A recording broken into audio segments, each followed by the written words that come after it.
ஆந்திர பிரதேசத்தின் கர்னூல் மாவட்டத்தில் அமைந்துள்ள ஜொன்னகிரி என்னும் சிறிய கிராமம் இன்று ஒட்டுமொத்த இந்தியாவின் கவனத்தையும் தன் பக்கம் ஈர்த்துள்ளது.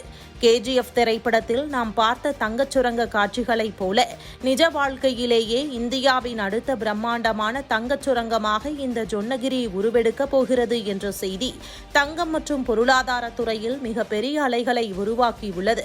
ஆந்திர சுரங்கத்துறை முதன்மை செயலாளர் முகேஷ்குமார் மீனா வெளியிட்டிருக்கும் தகவலின்படி இந்த ஜொன்னகிரி பகுதியில் சுமார் 50 டன் தங்கம் பூமிக்கு அடியில் புதைந்து கிடப்பதாக கணக்கிடப்பட்டிருக்கிறது.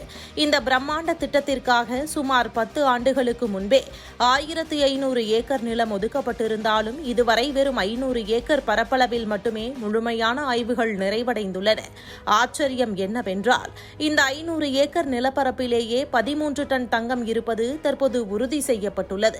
மீதமுள்ள 1000 ஏக்கர் பரப்பளவிலும் அடுத்தடுத்து ஆய்வுகள் மேற்கொள்ளப்படும் போது ஒட்டுமொத்தமாக 50 டன் தங்கத்தை இங்கிருந்து எடுக்க முடியும் என்று அதிகாரிகள் மிகவும் நம்பிக்கையுடன் தெரிவிக்கின்றனர். ஜொன்னகிரி மட்டுமின்றி ஆந்திராவின் ராமகிரி, ஜவகுல்லா, சிகுருகுண்டா, பிஸ்நாதம் ஆகிய மேலும் 4 இடங்களும் தங்கம் நிறைந்த பகுதிகளாக அடையாளம் காணப்பட்டுள்ளன.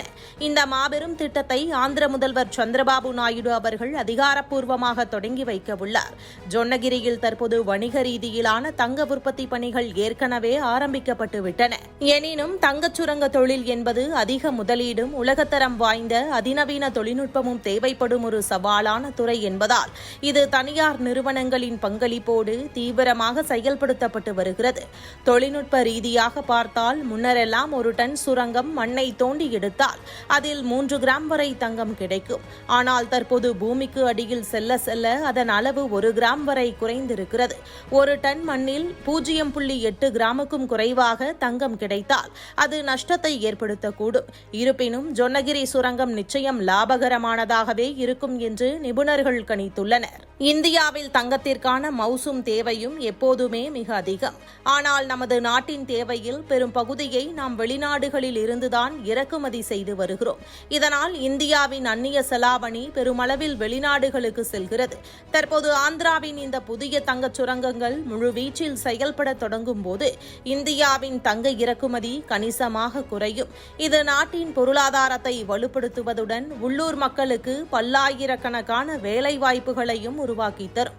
நேற்று வரை வெறும் சாதாரண கிராமமாக இருந்த ஜொன்னகிரி இனி இந்தியாவின் அடுத்த கேஜிஎஃப் ஆக மாறி நாட்டின் பொருளாதார பாதையையே மாற்றியமைக்கப் போகிறது என்பது மட்டும் உறுதி.